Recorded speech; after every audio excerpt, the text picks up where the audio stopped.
Okay, so our goal in this quick mod, which may or may not be that quick, is a replacement of the cheap Revel faucet with a new one that's a little bit nicer finish. It has a pull-down spout and will hopefully not leak all the time, as this one does when you're driving down the road. What we've got are the drawers pulled out, as you can see.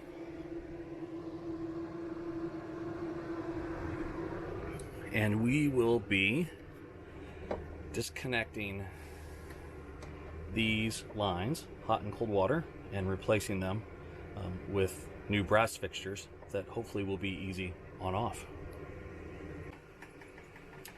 Okay, we've got those disconnected, and then this is just a plastic threaded nut that goes in the bottom, and we will take this out and get ready to install the new faucet.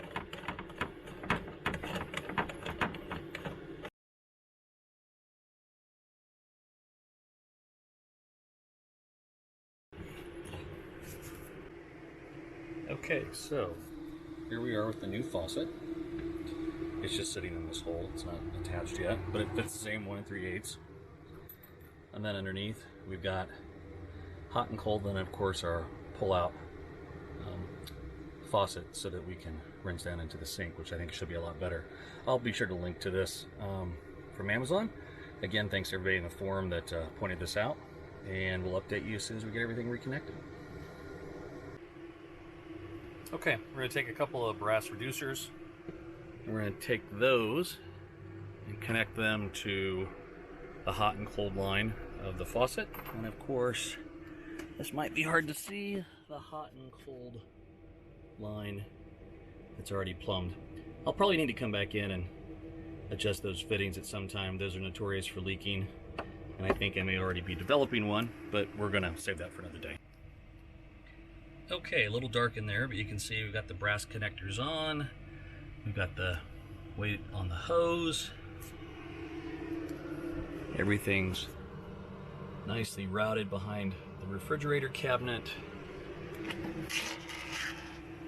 And it's a pretty good looking faucet right here. Let's see if it works.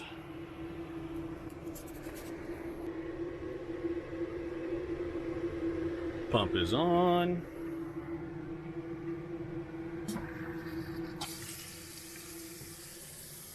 So far so good. Now all we have to do is just watch our fittings. Make sure they're not leaking anywhere. More than a few. Well, we're all buttoned up. No leaks. A lot better looking faucet. Only complaint is this doesn't sit in there real nice. You gotta have to fiddle with it a little bit, but that's not a huge deal. But given the fact that you now have a sprayer, which can get you down into the sink, was a huge win as far as I'm concerned. So we're gonna give this a go over the next couple of days, drive around with it, see if we have the same leaks issue, and check back in. See you on the other side.